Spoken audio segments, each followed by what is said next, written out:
আসসালামু আলাইকুম প্রিয় দর্শকবৃন্দ, আপনারা সবাই কেমন আছেন? আজ আমি দাঁড়িয়ে আছি এমন এক জায়গায় যেখানে প্রকৃতির সৌন্দর্য আর মানুষের কষ্ট একসঙ্গে মিলেমিশে একাকার। এখানে সারিয়াকান্দি ও ধনুট উপজেলার সীমানায় আওলাকান্দি ঘাটে এবং ভান্ডারবাড়ি বাজারের কাছে যমুনার তীরে এই ভাইরাল প্লেসের ভিডিও আপনারা অনেকেই দেখেছেন। সামনে বিশাল বটগাছ, তার আশেপাশ দিয়ে বয়ে চলা যমুনার শান্ত জল, এক অপরূপ দৃশ্য। কিন্তু এই সৌন্দর্যের মাঝে লুকিয়ে আছে এক গভীর বেদনার গল্প। আপনারা কি সেটা জানেন? আপনাদের এখন যেটা বলবো সেটা শুনলে আপনারা অবাক হয়ে যাবেন। কিছুক্ষণ আগেও এই ঘাট ছিল হাসি এবং কোলাহলে ভরা। মানুষের পায়ে পায়ে জমজমাট ছিল এই জায়গা। দূর দূরান্ত থেকে মানুষ আসতেছিল এখানে জীবিকার তাগিদে, স্বপ্ন দিয়ে। কিন্তু দেখতে দেখতে মাত্র কয়েক ঘন্টার ব্যবধানে যমুনার রুদ্র রূপ সবকিছু ছিনিয়ে নিয়ে গেল। নদী ভাঙ্গন গ্রাস করেছে এই ঘাট, এই মাটি, এই মানুষের স্বপ্ন। আমি নিজে দেখলাম কিভাবে এক নিমিষেই গ্রাস করলো চেনা সব দৃশ্য। বাড়ি, একটা জনপদ, একটা বাজার, একটা ঘাট, একটা দর্শনীয় স্থান কিভাবে নদী গ্রাস করলো। এই ভাঙন শুধু মাটির নয়, এ যেন মানুষের হৃদয়ের ভাঙন।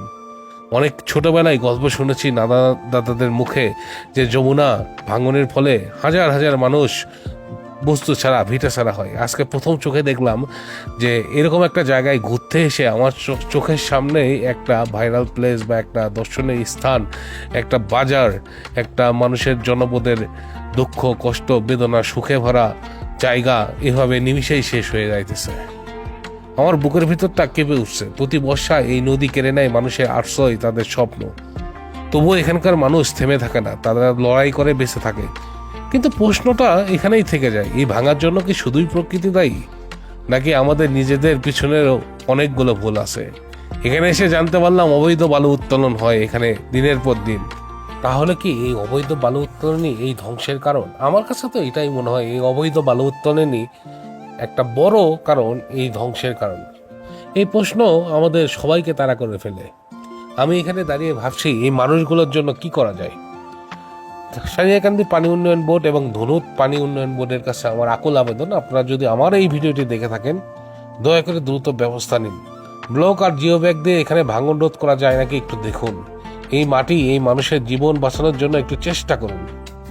এই ভিডিওটা আমি আর্কাইভ করে রাখছি আওলাকান্দি, ভান্ডারবাড়ি আর গোসাইবাড়ির মানুষের জন্য, আর সারিয়াকান্দি মানুষের জন্য। গোসাইবাড়ির কিন্তু একটা অংশ আমাদের সারিয়াকান্দি উপজেলার মধ্যেও পড়ে, যাতে আপনারা যে কোনো সময় এই গল্পটা দেখতে পারেন, এই বেদনার কথা জানতে পারেন।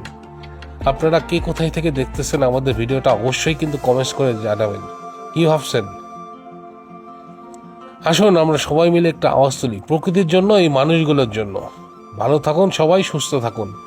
আমার নতুন কোনো গল্প নিয়ে আমি নতুন কোনো জায়গায় দেখা করব। ততক্ষণ আপনারা এই যমুনার রুদ্ররূপ দেখেন। যদিও এইটা দেখতে আপনাদের অনেকেরই খারাপ লাগবে যারা এই এলাকার, তবু আর কি করার আছে।